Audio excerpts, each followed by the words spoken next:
പശ്ചിമ ബംഗാളിലെ ഇലക്ഷൻ ഈ ഇലക്ഷൻ 5 സംസ്ഥാനങ്ങളിലെ ഇലക്ഷനിൽ ഏറ്റവും പ്രധാനപ്പെട്ടതാണ്. കേരളത്തിനേക്കാളേറെ മലയാളികൾ പോലും നോക്കിക്കാണുന്നത് പശ്ചിമ ബംഗാളിലെ ഇലക്ഷനാണ്. തീർച്ചയായിട്ടും. അവിടെ വലിയ അക്രമമായിരുന്നു. സർ, ഒരു സംസ്ഥാനത്തിന് ഒരിക്കലും നേരിടാൻ കഴിയാത്ത അത്ര രീതിയിലുള്ള അക്രമ പ്രവർത്തനങ്ങൾ അവിടെ നടക്കുന്നുണ്ട്.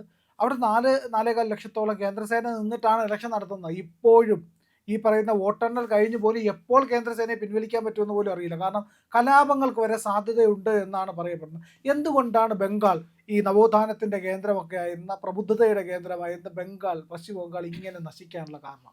അതിന് പല പല കാരണങ്ങൾ അതിനെ സംബന്ധിച്ചുണ്ട്. കാരണം ഇന്നത്തെ ഇപ്പോൾ ഈ ഇലക്ഷൻ റിസൾട്ട് ഞാൻ പ്രതീക്ഷിക്കുന്നത് അവിടെ ഏകദേശം 294 മണ്ഡലങ്ങളിലാണ് ഇലക്ഷൻ നടന്നിട്ടുള്ളത്. അതിനകത്ത് ഏകദേശം ഒരു 175 വരേക്ക് BJPക്ക് സാധ്യതയുണ്ട്. ബാക്കിയുള്ള സീറ്റുകളാണ് തൃണമൂൽ കോൺഗ്രസിന് കിട്ടാനുള്ള സാധ്യത. അവിടെ ഏകദേശം ഒരു കഴിഞ്ഞൊരു 3 ടേമായിട്ട് 15 വർഷമായിട്ടാണ് അവിടെ മമതാ ബാനർജി ഭരിക്കുന്നത്.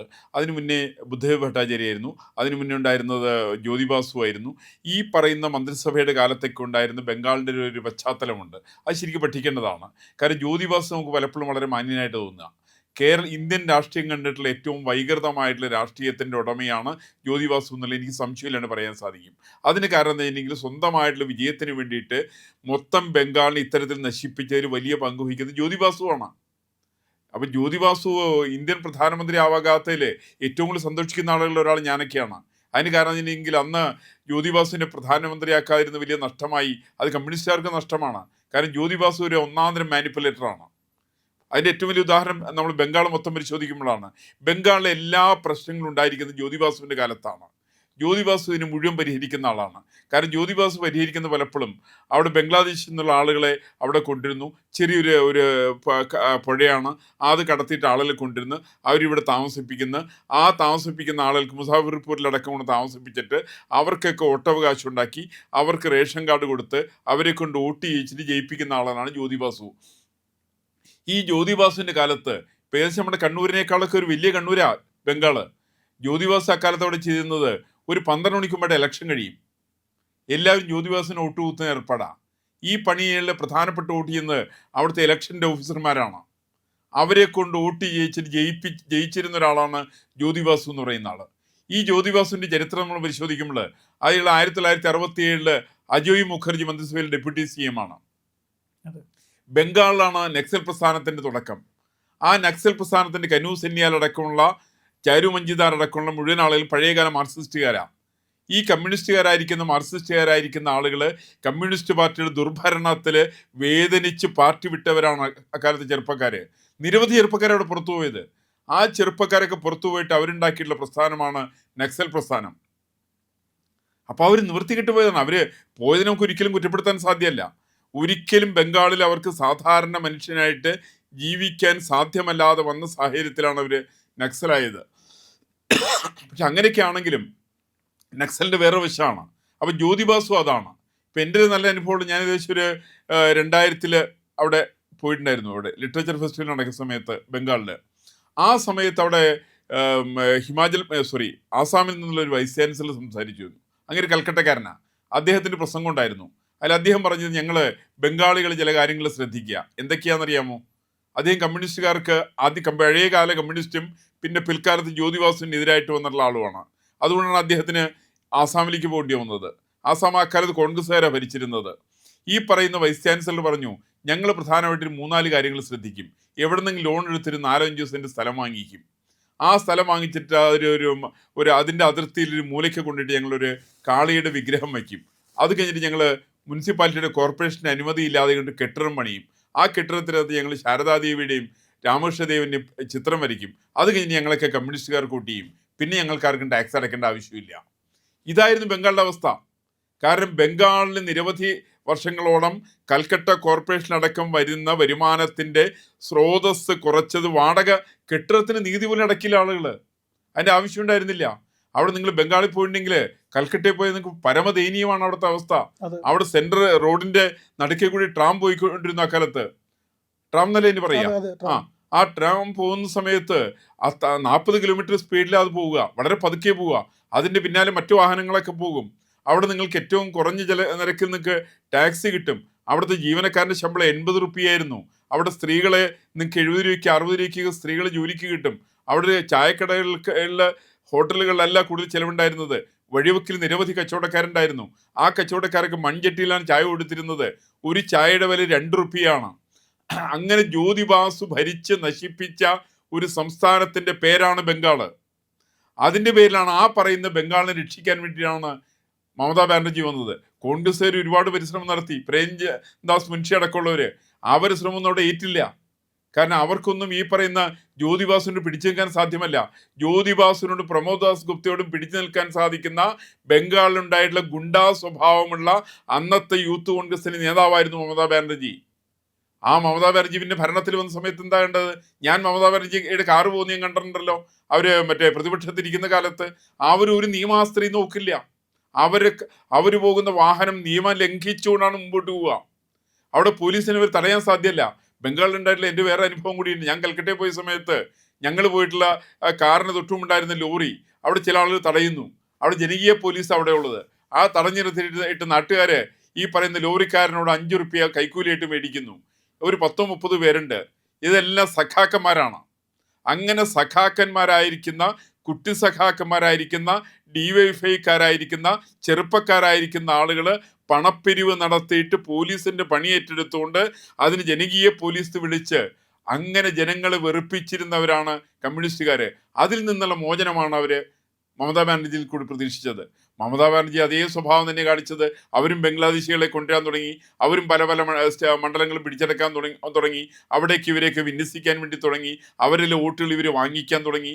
അവരുടെ ലക്ഷ്യം ബംഗ്ലാദേശികളെ വെച്ചുകൊണ്ട്, തീവ്രവാദികളായിരിക്കുന്ന ചെറുപ്പക്കാരെ വെച്ചുകൊണ്ട് സ്വന്തം കസേര ഉറപ്പിക്കാനുള്ള പരിശ്രമമാണ് മമതാ ബാനർജി നടത്തിയത്. ഇന്ന് ബംഗാളിന്റെ അവസ്ഥ ഏകദേശം പഴയ രീതിയിൽ പോയി. ബംഗാളിന്റെ നമ്മൾ നേരത്തെ ഇപ്പോൾ സംസാരിച്ച സമയത്ത് പ്രിയം ചോദിച്ചു, ഒരു കാലത്ത് സാംസ്കാരിക രംഗത്ത് ഔന്നത്യമുള്ളവരൊക്കെ ബംഗാളിലാണ്.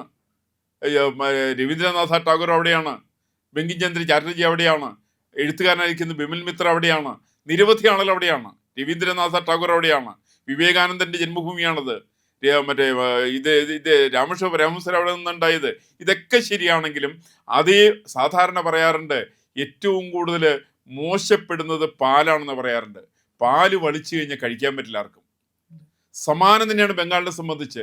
ഇത്ര പണ്ഡിതന്മാരായിരിക്കുന്ന, ത്യാഗികളായിരിക്കുന്ന, ഇന്ത്യൻ സ്വാതന്ത്ര്യ സമരത്തിന് നിരവധി സംഭാവനകൾ ചെയ്തിട്ടിരിക്കുന്ന ബംഗാള്, ആ ബംഗാളിനെ നശിപ്പിച്ച 2-3 പേരിൽ 1-ാം നമ്പർ പേരുകാരൻ്റെ പേര് ജ്യോതി ബാസു എന്നാണെങ്കിൽ ഒരു സംശയവുമില്ല രണ്ടാമത്തെ പേര് അത് മമതാ ബാനർജി എന്നാണ് പേര്. അങ്ങനെയുള്ള ആളുകളുടെ ഭരണം വന്ന സമയത്ത് ഭരണത്തിൽ അവർ വോട്ട് പിടിച്ചെടുക്കുകയാണ് അവർ ചെയ്യുക. അവർക്ക് ഇതിനകത്തൊന്നും വിശ്വാസമില്ല. ഇപ്പൊ നേരത്തെ പറഞ്ഞല്ലോ, കേന്ദ്രസേന വിന്യസിച്ചിരിക്കുന്നു. അവർ സ്ട്രോങ് റൂമിന്റെ മുന്നിലൊക്കെ കേന്ദ്രസേനയുണ്ട്. അവർക്ക് എന്നാണ് തിരിച്ചു പോകാൻ പറ്റുമെന്ന് അറിയില്ല. കാരണം അതാണ് ബംഗാളിന്റെ അവസ്ഥ. ബംഗാളിൽ ഒരു സമയത്ത് 1967, 68, 69 സമയത്ത് റോഡിന്റെ കുറുകെ കമ്പികൾ കിട്ടിയായിരുന്നു, നേർത്ത കമ്പികൾ. ഏതെങ്കിലും ആളുകൾ വാഹനത്തിൽ പോകുന്നവര് ആ വണ്ടിയിൽ തട്ടി താഴെ വീഴുകയാണ്, ആളുകൾ പിടഞ്ഞു വീണ് മരിക്കുകയാണ്.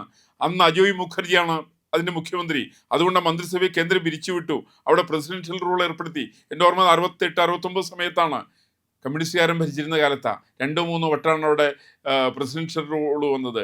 അങ്ങനെ ബംഗാൾ നശിപ്പിക്കപ്പെട്ട ബംഗാളിനെ ഇന്ന് വീണ്ടും നശിപ്പിച്ചുകൊണ്ടിരിക്കുന്നത് മമതാ ബാനർജിയുടെ ഭരണമാണ്. അവരെ കുടുംബാധിപത്യത്തിലേക്കുള്ള ഒരു നയിക്കാനുള്ള ശ്രമം. പലപ്പോഴും ചിലരൊക്കെ പറയാറുണ്ട്, മമതാ ബാനർജി എന്തൊരു ത്യാഗിയാണ്, ഏറ്റവും വില കുറഞ്ഞ വസ്ത്രങ്ങളാണ് അവർ ധരിക്കുക, എല്ലാം എഗ്രീഡ്. പക്ഷെ ഒരു മറുവശമുണ്ട്. അവരാരെയാണ് അധികാരത്തിൽ കൊണ്ടുവരാൻ ശ്രമിക്കുന്നത്? അവരുടെ മരുമകനെ കൊണ്ടുവരാൻ ശ്രമിക്കുകയാണ്. അവർ അവിവാഹിതയാണ്, അവർക്ക് മക്കളില്ല, ഒക്കെ ശരിയാണ്. പക്ഷെ അവരുടെ ബന്ധുക്കളെല്ലാം സമ്പത്ത് കുന്നുകൂട്ടുന്നുണ്ട് അവരിലൊക്കെ. അതിൻ്റെ പേരിൽ ബംഗാളിനെ അവർ നശിപ്പിച്ചുകൊണ്ടിരിക്കുകയാണ്. വിദേശികളായിരിക്കുന്ന ബംഗ്ലാദേശികൾക്ക് അവർ അവിടെ സിറ്റിസൺ സ്റ്റാറ്റസ് അവർ കൊടുക്കുകയാണ്. അവരൊക്കെ വോട്ടേഴ്സ് ലിസ്റ്റിൽ പേര് ചേർത്തുകൊണ്ടിരിക്കുകയാണ്. എന്തൊരു ചതിയാണ് ആ സ്ത്രീ ചെയ്തുകൊണ്ടിരിക്കുന്നത്. ഈ ചതിക്കാണ് ജനങ്ങൾ അതിശക്തമായ രീതിയിൽ ജനങ്ങൾ തിരിച്ച് പ്രതികരിക്കാൻ തയ്യാറാവും. ഒരു കാലഘട്ടം കഴിഞ്ഞാൽ ജനങ്ങൾക്ക് പ്രതികരിക്കണ്ടേ? ജനങ്ങൾ പ്രതികരിച്ചു പോവും. കേരളത്തിൽ നക്സൽ പ്രസ്ഥാനം എന്നുണ്ടായത് EMSന്റെ ഭരണകാലത്താണ്. കേരളത്തിലെ EMSന്റെ ഭരണത്തിന്റെ കെടുകാര്യസ്ഥത കൊണ്ടാണ് കേരളത്തിൽ നക്സൽ പ്രസ്ഥാനം ഉണ്ടായത്. കഴിവ് കെട്ടവനാണ് EMS. ഒരിക്കലും മുഖ്യമന്ത്രിയായിരിക്കും യോഗ്യനല്ല. ഏറ്റവും കൂടുതൽ കുതികാല് വെട്ടിയിരിക്കുന്ന ആളാണ് EMS. അങ്ങനെയുള്ള EMS ആണ് കേരളത്തിന് മുഖ്യമന്ത്രി ആയപ്പോഴാണ് കേരളത്തിന് നാശം ഉണ്ടായിട്ടുണ്ടെങ്കിൽ സമാനം തന്നെയായിരുന്നു കേരളത്തിലെ ബംഗാളിലെ EMS ആയിരുന്നു ജ്യോതി ബാസു എന്ന് വിചാരിച്ചാൽ മതി. ആ ജ്യോതി ബാസുവിൻ്റെ അതേ തനിപ്പകർപ്പാണ് മമതാ ബാനർജി എന്ന് വിചാരിച്ചാൽ മതി. അപ്പം അങ്ങനെയുള്ള ചില ആളുകളുടെ അക്രമ പ്രവർത്തനങ്ങളാണ് അവിടെ സ്ട്രോങ് റൂമിൻ്റെ മുമ്പിൽ നിരന്തരമായിരിക്കുന്ന കേന്ദ്രസേനയെ വിന്യസിക്കേണ്ട സാഹചര്യം ഉണ്ടാക്കിയത്.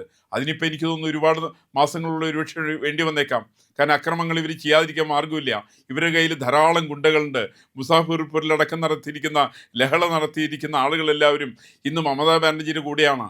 ഈ പറയുന്ന ആളുകൾ നാളെ അക്രമം ഉണ്ടായിട്ടുണ്ടെങ്കിൽ അതിനെ അടിച്ചമർത്താൻ കേന്ദ്രസേന അനിവാര്യമാണെന്നുള്ളൊരു വസ്തുതയാണ്. ഏത് തരത്തിലാണോ 15 വർഷക്കാലത്തിന് മുമ്പായിട്ട് ഉത്തർപ്രദേശ് ഉണ്ടായിരുന്നത്, അതിനേക്കാൾ മോശപ്പെട്ട അവസ്ഥയിലാണ് ഇന്നിപ്പോൾ ബംഗാൾ. ഈ ബംഗാളിനെ രക്ഷിക്കേണ്ടത് കേന്ദ്ര സർക്കാരിൻ്റെ മാത്രമല്ല ഭാരതത്തിലെ ജനങ്ങളുടെ ധാർമ്മികമായിരിക്കുന്ന ചുമതലയാണ്. ഈ ചുമതലയുടെ നിർവഹണം കൊണ്ടാണ് ഞാൻ മനസ്സിലാക്കുന്നത് വരുന്ന തെരഞ്ഞെടുപ്പിനകത്ത് അവിടെ മമതാ ബാനർജി എന്ന് പറയുന്ന കക്ഷി നിലം പരിശാവുന്നുള്ള സംശയമില്ല. പകരം അവിടെ അധികാരത്തിലെത്താൻ വേണ്ടി പോകുന്നത് ഭാരതീയ ജനതാ പാർട്ടിയാണ്. ഞാനിതൊന്നൊരു ശാശ്വതമായിട്ടുള്ള പരിഹാരമായിട്ട് പറയല്ല. പക്ഷേ BJP അടക്കമുള്ള ആളുകൾ ഇന്ന് ഭരണത്തിൽ വന്നിട്ട് അവർ ഈ വസ്തുതകളെ മനസ്സിലാക്കാനും വസ്തുക്കളെ തിരിച്ചറിയാനും തയ്യാറായിട്ടുണ്ടെങ്കിൽ ഒരു ശാശ്വതമായിരിക്കുന്നൊരു ശോഭനമായിരിക്കുന്ന ഭാവി തീർച്ചയായിട്ടും ബംഗാളിനുണ്ടാവും. അതിൻ്റെ തുടക്കമായിരിക്കും ഈ 2024 തെരഞ്ഞെടുപ്പെന്നാണ് ഞാൻ പ്രതീക്ഷിക്കുന്നത്. പ്രിയപ്പെട്ട പ്രേക്ഷകരെ, ഞങ്ങൾ ഇന്ത്യ ലൈവ് പതിവുപോലെ നമ്മൾ പറയുകയാണ്, മാധ്യമങ്ങളിൽ വരാത്ത മറ്റു മാധ്യമങ്ങൾ പറയാത്ത വാർത്തകളാണ് നിങ്ങളുടെ മുന്നിലേക്ക് കൊണ്ടുവരുന്നത്. ഇത് പറയാൻ ഞങ്ങൾക്ക് പ്രേരണയും ശക്തിയും നിങ്ങളാണ്. നിങ്ങൾ ഞങ്ങളുടെ കൂടെ ഉണ്ടാവണം. ഞങ്ങളുടെ ചാനൽ സബ്സ്ക്രൈബ് ചെയ്യണം. നമുക്കൊരു ചാനൽ കൂടിയുണ്ട്, C4N C4N മലയാളം. നമ്മൾ ഈ തെരഞ്ഞെടുപ്പൊക്കെ ആയതുകൊണ്ട് കൂടുതൽ വാർത്തകൾ നമ്മുടെ ഈ പ്ലാറ്റ്ഫോമിൽ തന്നെ കൊടുക്കാൻ കഴിയാത്തതുകൊണ്ടാണ് C4Nൽ പുതിയ വാർത്തകൾ കൊടുക്കുന്നത്. അപ്പോൾ ആ ചാനലും കൂടി ഒന്ന് സബ്സ്ക്രൈബ് ചെയ്യണം. ഇന്ത്യ ലൈവ് ഉറപ്പായിട്ടും ചെയ്യണം. C4N കൂടെ C4N C എന്ന് പറഞ്ഞാൽ ക്രെഡിബിൾ, ഫോർ എൻ നേഷൻ രാജ്യം, നമ്മുടെ രാജ്യത്തിന് വേണ്ടിയാണ്. രാജ്യം വിട്ട് ഒരു കാര്യവും ഇന്ത്യ ലൈവിനില്ല. അതുകൊണ്ട് ഞങ്ങളുടെ കൂടെ ഉണ്ടാവണം എന്നുകൂടി അഭ്യർത്ഥിക്കുന്നു.